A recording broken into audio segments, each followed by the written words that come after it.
Le Mans Moto3 battle part 2 in 2022, and we're underway again here in Le Mans. It's another good start by the poleman Dennis Foggia. A better launch off the line they made in the initial start on the number 7 bike. Likewise, Moreira again launching superbly from the second row in 4th place. Is he going to try and ride around the outside of Foggia again, head towards the Dunlop chicane? He certainly is. He's got the inside line. Moreira leads again, just as he did in the first one. Garcia away much better this time. He's right behind his title rival now. Garcia up into 3rd place, just ahead of General Massier. You can see Scott Ogden there going wide on the exit of the Dunlop chicane.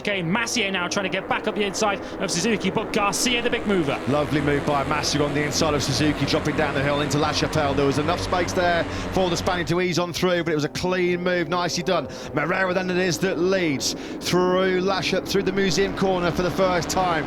Foggia under real early pressure here from Sergio Garcia, who made the perfect start in that second race. He's already picked up 4 places. Guevara hasn't made any progress so far. He still came through the first sector in 10th, so he's lost ground. We can see Tatai getting busy up the inside there of Ricardo Rossi, and Guevara's getting caught out badly there. He was forced onto the outside, so the winner last time out in Jerez is already a long way back. In the initial start, we saw Tatai aggressive into Garage. He likes that move down the hill on the brakes, doesn't he, into turn number 8. Moreira then it is that still has the advantage. Garcia is getting a little bit dusted up here at the moment because Massier and Suzuki have got through on the World Championship leader. He's been pushed back from 3rd to 5th.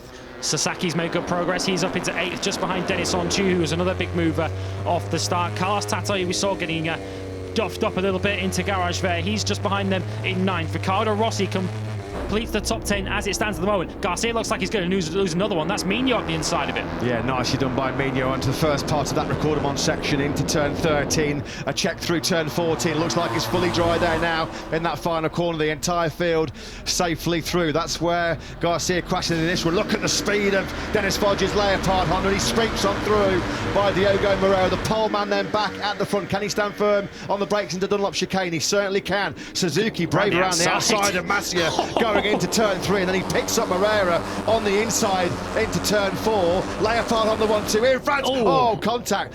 Elbows rubbing there between Massier and Suzuki. They overtook each other through La Chapelle on lap 1. They've done the exact same move on lap 2. Suzuki really toughing it out with Massier. Wingman coming through. That's exactly what Dennis Foggia wanted to see as he took the lead. His teammate getting aggressive into the Dunlop chicane. Tatsuki Suzuki then now leads the chasing group, and you can already see a little bit of space between him and his teammate Dennis Foggia. This is just going to the Leopard master plan. When Dennis Foggia hit the front in Mandalika at round 2 in Indonesia, nobody saw which way the Italian went. He cruised off into the distance, took a dominant victory, his first and only win of the season so far. Will history repeat itself here in Le Mans? He's got an advantage of nearly 4/10 of a second ahead of his teammate Tatsuki Suzuki. Suzuki now has got to try and do a great job of defending the likes of Massier and Garcia behind him. That was very close there between Onju and Mino going into Shimano Berth.